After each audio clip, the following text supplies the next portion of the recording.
Iran ने क्यों बढ़ाई अचानक यूरेनियम की खपत? 6 परमाणु बम बनाने की ओर बढ़ रहा है ईरान। शिया देश के एक्शन के बाद खतरे में इजराइल। अमेरिका और इजराइल के साथ चल रहे तनाव के बीच ईरान परमाणु बम बनाने की ओर बढ़ रहा है। खबरें हैं कि ईरान अब 6 परमाणु बम बना रहा है। ट्रंप की जीत के बाद ईरान ने अपने परमाणु बम बनाने लायक यूरेनियम का भंडार 50% बढ़ा दिया है। यह खुलासा हुआ है संयुक्त राष्ट्र की परमाणु निगरानी एजेंसी यानी IAEA की तरफ से। जानकार बताते हैं कि ईरान ने पिछले साल के मुकाबले इस साल अपने यूरेनियम के जखीरे में भारी बढ़ोतरी की है। इस रिपोर्ट के बाद अब इजराइल और अमेरिका के पास ईरान को परमाणु बम बनाने से रोकने के लिए बहुत ही कम समय बचा है। एक तरफ सनसनी ये भी है कि ईरान के परमाणु प्रोग्राम को निशाना बनाने के लिए अमेरिका और इजराइल कमर कस चुके हैं और कभी भी हमला कर सकते हैं। कई रिपोर्ट्स बताती हैं कि पहले ईरान हर महीने 6 से 9 किलोग्राम यूरेनियम का संवर्धन यानी यूरेनियम की क्षमता को बढ़ा रहा था। जानकारों के मुताबिक ईरान इस यूरेनियम को और बढ़ाए तो ये 6 परमाणु हथियार बनाने के लिए पर्याप्त होगा। इस पूरे मामले पर ईरान क्या कह रहा है ये भी आपको बताते हैं। ईरान के विदेश मंत्री सैयद अब्बास कहते हैं, जब तक अमेरिका राष्ट्रपति डोनाल्ड ट्रंप के अधीन अपनी अधिकतम दबाव की नीति को लागू करना जारी रखेगा तब तक अमेरिका के साथ सीधी बातचीत की संभावना नहीं रहेगी। वो कहते हैं, परमाणु वार्ता में ईरान का रुख स्पष्ट है। वार्ता दबाव या प्रतिबंधों के तहत नहीं होगी। जब तक ऐसी नीतियां जारी रहेंगी अमेरिका के साथ सीधी बातचीत कभी संभव नहीं होगी। संयुक्त राष्ट्र की परमाणु निगरानी एजेंसी IAEA की ताज़ा रिपोर्ट में कहा गया कि ईरान का यूरेनियम के उत्पादन और स्टोर कर इसकी क्षमता को बढ़ा रहा है, जो परमाणु हथियारों को उत्पादन करने वाला एकमात्र गैर परमाणु हथियार देश है। ये बात अब गंभीर चिंता का विषय बन गई है। जानकारों के मुताबिक अगर 60% तक संवर्धित 42 किलोग्राम को और संवर्धित करके 90% संवर्धन के स्तर पर ले जाया जाए तो ये परमाणु बम बनाने के लिए पर्याप्त होगा। संवर्धन का मतलब है कि यहाँ पर यूरेनियम की क्षमता को बढ़ाया जाता है।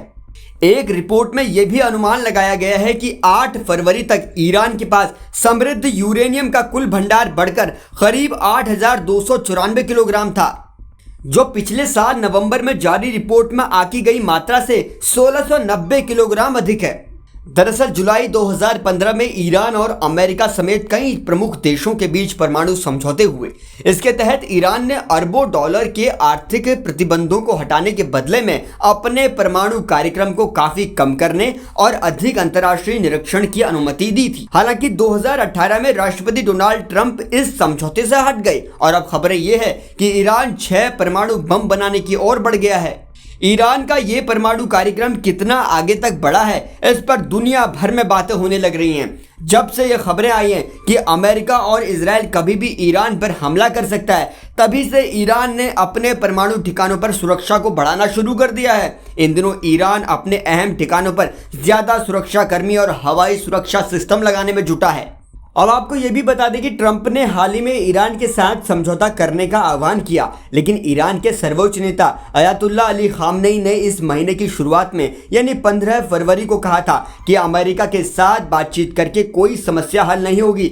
फिर एक दिन बाद इजराइल के प्रधानमंत्री बेंजामिन नेतन्याहू ने कहा कि इजराइल अमेरिका के समर्थन से ईरान के खिलाफ काम पूरा करेगा। आगे नेतन्याहू कहते हैं कि इजराइल अमेरिका की मदद से ईरान को सबक सिखाएगा। 7 अक्टूबर 2023 को हमास के हमले के बाद इजराइल गाजा में ईरानी समर्थित हमास और लेबनान में हिजबुल्लाह से लड़ रहा है। उसे यमन और इराक में भी ईरानी समर्थित गुटों के हमलों का सामना करना पड़ रहा है। नेतन्याहू ने कहा कि ईरान से खतरा लड़ने में इजराइल और अमेरिका साथ साथ हैं। पिछले हफ्ते अमेरिका के राष्ट्रीय सुरक्षा सलाहकार माइकल वॉल्ट्ज ने कहा था कि ईरान को रोकने के लिए सभी विकल्प खुले हैं। फिलहाल ईरान के इस परमाणु कार्यक्रम से Israeli prime minister Benjamin Netanyahu घबराए हुए हैं, लेकिन इजराइल और अमेरिका साथ साथ खड़े हैं और उनकी ओर से भी चेतावनी दी गई कि कभी भी वो हमला कर सकते हैं। इस पूरे वीडियो पर आप क्या कहते हैं कमेंट सेक्शन में लिखकर बताइएगा। देश और दुनिया की खबरों को आसान भाषा में देखने के लिए जुड़े रहिए जनसत्ता के साथ।